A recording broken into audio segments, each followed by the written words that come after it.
Hello everyone, मैं राहुल मौर्य आपका स्वागत करता हूं आपके अपने यूट्यूब चैनल KIIT सेंटर पर। आज की क्लास 12th के स्टूडेंट्स के लिए काफ़ी इम्पोर्टेंट है। आज की क्लास में हम पढ़ने वाले हैं भक्ति और सूफी परंपराएं, चैप्टर नंबर 6। और इस चैप्टर में हम जानेंगे भक्ति किसे कहते हैं, भक्ति के प्रकार कौन से रहे और भक्ति आंदोलन का जो उदय हुआ वो कहाँ से हुआ और क्यों हुआ, और भक्ति आंदोलन का विस्तार कैसे हुआ 8वीं से लेकर 18वीं शताब्दी में। ये कालखंड काफ़ी ज़रूरी है 8वीं से 18वीं शताब्दी का। तो हम इसमें देखेंगे कि 8वीं से लेकर 18वीं शताब्दी तक जो भक्ति का स्वरूप बदला वो कैसे बदला, और भक्ति का जो विस्तार हुआ, वो भक्ति आंदोलन का जो विस्तार हुआ वो कैसे हुआ, किन संतों ने इसमें महत्वपूर्ण योगदान किया। तो आखिर भक्ति करते क्यों हैं लोग, भक्ति क्यों किया जाता है, भक्ति का उद्देश्य क्या है। पहले तो भक्ति जान लेते हैं। भक्ति का मतलब ईश्वर के प्रति प्रेम और श्रद्धा पर बल, या ईश्वर के प्रति प्रेम और उनके प्रति समर्पण को ही भक्ति कहते हैं। लेकिन लोग भक्ति करते क्यों हैं? भक्ति करने का मुख्य उद्देश्य होता है मोक्ष की प्राप्ति, ताकि व्यक्ति मोक्ष पा सके। अब मोक्ष पाने के 3 रास्ते हैं। वैसे श्रीमद् भगवद गीता कहती है कि मोक्ष प्राप्त करने के 3 रास्ते हैं, ज्ञान, कर्म और भक्ति, जिसमें से भक्ति सबसे सरल मार्ग है। भक्ति जिसमें सबसे सरल मार्ग है। लेकिन जब हम मध्यकाल में जाते हैं या हम जब प्राचीन काल में जाते हैं तो हम देखते हैं कि हिंदू धर्म में बहुत सारे आडंबर कुरीतियां समाज में फैल रही थी, और इन आडंबरों कुरीतियों को दूर करने के लिए कई शिक्षक समाज सुधारने का काम किए, जैसे गौतम बुद्ध हैं, वर्धमान महावीर हैं। और उस समय समाज के जो शोषित वर्ग, एक तरह से जो ब्राह्मणवाद का शिकार रहे, उन्होंने बौद्धिज्म की तरफ, जैनिज्म की तरफ अपना झुकाव रखा। तो हिंदू धर्म सिकुड़ता चला गया। लेकिन 8वीं शताब्दी आते आते जब भक्ति आंदोलन की शुरुआत होती है, भक्ति के नए तौर तरीके शुरू होते हैं, और जो भक्ति आंदोलन के संत होते हैं उन्होंने सुधारों पर ध्यान दिया, सुधारों की बात करी, तो एक तरह से दोबारा से हिंदू धर्म का पुनर्स्थापना होनी शुरू हो गई। तो मैंने बताया कि भक्ति का मेन उद्देश्य क्या होता है, मोक्ष प्राप्त करना। और मोक्ष प्राप्ति के लिए कितने मार्ग हैं? 3 मार्ग मुख्यतः बताए गए हैं। कौन कौन से? एक हो गया हमारा कर्म, ज्ञान और भक्ति। तो सबसे सरल मार्ग किसको माना गया? भक्ति को माना गया। तो अब हम बात करते हैं कि ये जो भक्ति आंदोलन है,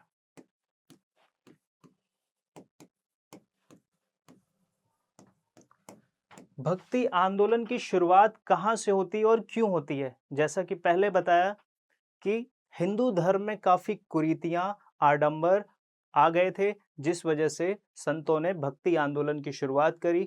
और इस आंदोलन की शुरुआत होती है दक्षिण भारत से। दक्षिण भारत के कुछ संतों ने पहल की, और उन संतों को क्या कहा गया?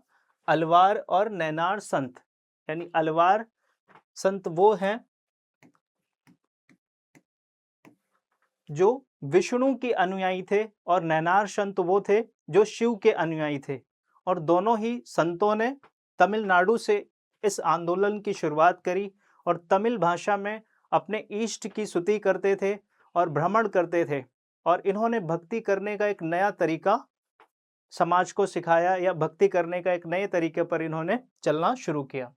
तो ये बदलाव आए, और इन अलवार नैनार संतों ने समाज में जो जातिवाद फैला था, जातिवाद को दूर करने के लिए सामाजिक सुधार पर भी इन्होंने प्रयास किया, या जातिवाद का विरोध किया, ब्राह्मणवाद का विरोध किया। तो इस तरह से दक्षिण भारत में कहां से? तमिलनाडु से भक्ति आंदोलन में सबसे महत्वपूर्ण भूमिका जिन संतों ने निभाई उनको हमें पढ़ना है, अलवार और नैनार संत। नैनार यानी शिव के अनुयायी जो शिव को मानते थे, और अलवार जो विष्णु के अनुयायी थे या विष्णु की पूजा करते थे। इनकी खास बात क्या रही? जात भेदभाव का विरोध इन्होंने हमेशा किया। सरल और जन भाषा का प्रयोग, आम भाषा का, जो जन भाषा आराम से जो एक साधारण व्यक्ति भी समझ सके उस भाषा का वो प्रयोग करते थे। अपनी क्षेत्रीय भाषा तमिल में इन्होंने अपने इष्ट की स्तुति की। ईश्वर से सीधा संबंध अर्थात ब्राह्मणवाद का इन्होंने काफी हद तक क्या किया? विरोध किया। सामाजिक समानता पर जोर दिया, क्योंकि अलवार नैनार संतों में बहुत सारे ऐसे संत थे जो उस समुदाय से संबंध रखते थे, जो सामाजिक दृष्टि से जिनको उस समय नीच समझा जाता था या निम्न श्रेणी का माना जाता था।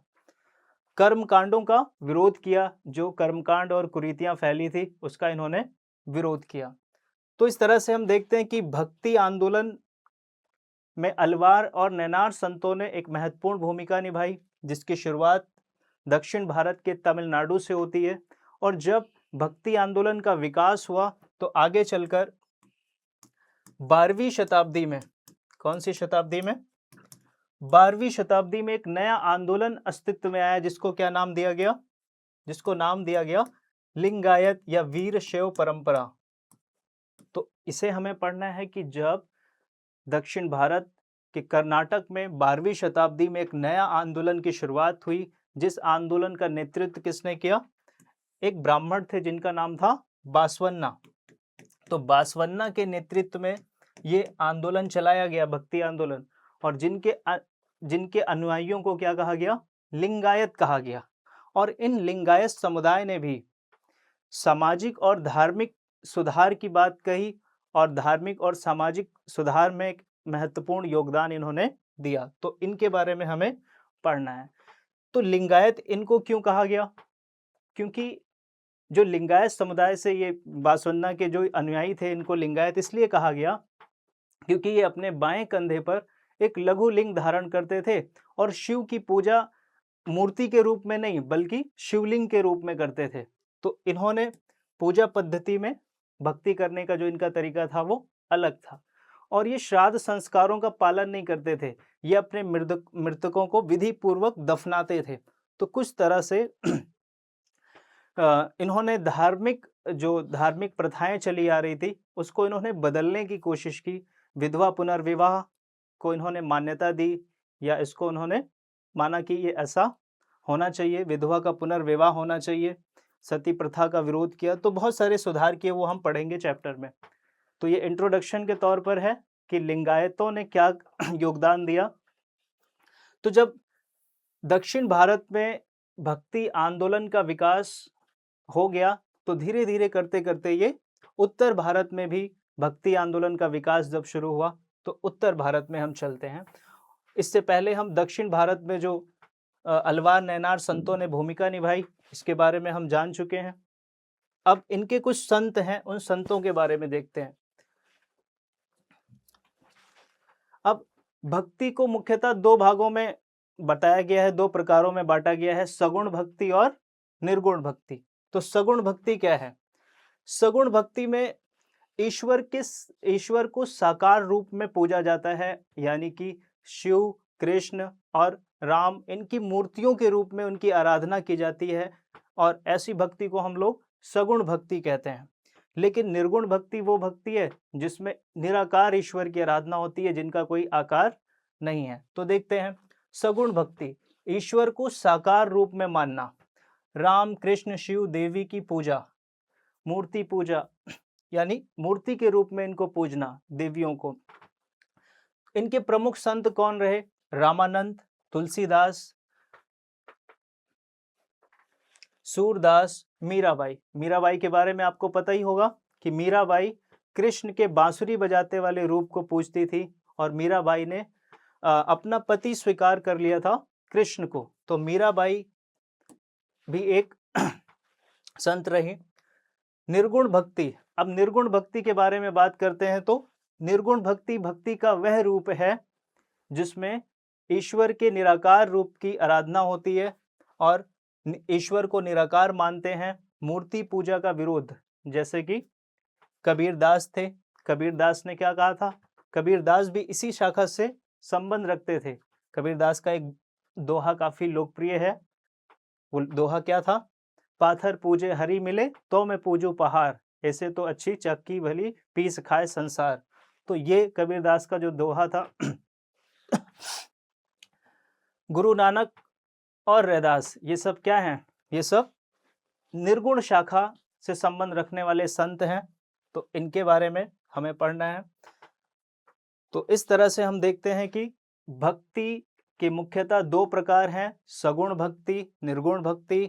और इसी दरमियान कुछ और भक्ति का प्रचलन शुरू हुआ जिसको हम लोग तांत्रिक पूजा पद्धति के नाम से जानते हैं। कौन सी पूजा पद्धति? तांत्रिक पूजा पद्धति, जिसमें देवियों की आराधना की जाती थी। खास तौर पर हवन यज्ञ जो भी कर्मकांड होते थे उसमें वर्ग और वर्ण की भेद की मनाही थी, अर्थात स्त्री पुरुष इसमें भाग ले सकते थे। तो तांत्रिक पूजा पद्धति को हम पढ़ेंगे कि ये किस तरीके से ईश्वर की आराधना की जाती थी और इसमें मुख्यतः देवी की आराधना की जाती थी, देवी की पूजा की जाती थी। तो हमने क्या क्या जाना आज? हमने ये समझा कि भक्ति आंदोलन की शुरुआत कहाँ से हुई? दक्षिण भारत से हुई। दक्षिण भारत में कहाँ से? तमिलनाडु से। किसने की? अलवार नैनार संतों ने की। क्यों किया? क्योंकि हम देखते हैं कि इस काल में जो हिंदू धर्म था उसमें काफी कुरीतियां, आडंबर आ चुके थे और भक्ति का एक नया रूप देने पर जोर दिया संतों ने, ताकि अधिक से अधिक लोग भक्ति का मार्ग अपना सकें। भक्ति क्यों की जाती है? भक्ति का उद्देश्य क्या होता है? मोक्ष पाना।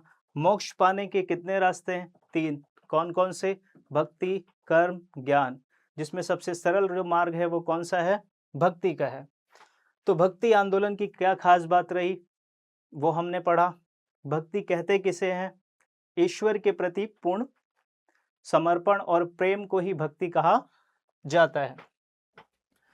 दक्षिण भारत में अलवार नैनार संत। फिर हमने जाना क्या कि लिंगायत समुदाय ने भी अहम भूमिका निभाई। लिंगायत समुदाय कौन थे? वही बासवन्ना के जितने भी अनुयायी थे उनको लिंगायत कहा गया, क्योंकि वो अपने बाएं कंधे पर एक लघु लिंग धारण करते थे और शिव की पूजा शिवलिंग के रूप में करते थे। और इन्होंने ब्राह्मणवाद का विरोध किया।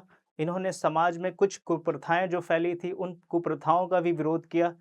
खास तौर पर इनका मानना था कि विधवा पुनर्विवाह होना चाहिए, जाति के आधार पर कोई दूषित नहीं है। इन सब बातों को इन्होंने नकारा। तो लिंगायत के बारे में पढ़ना है। उसके बाद सगुण निर्गुण हम लोग समझ ही चुके हैं। तो बाकी अब पढ़ेंगे हम लोग सूफी परंपरा।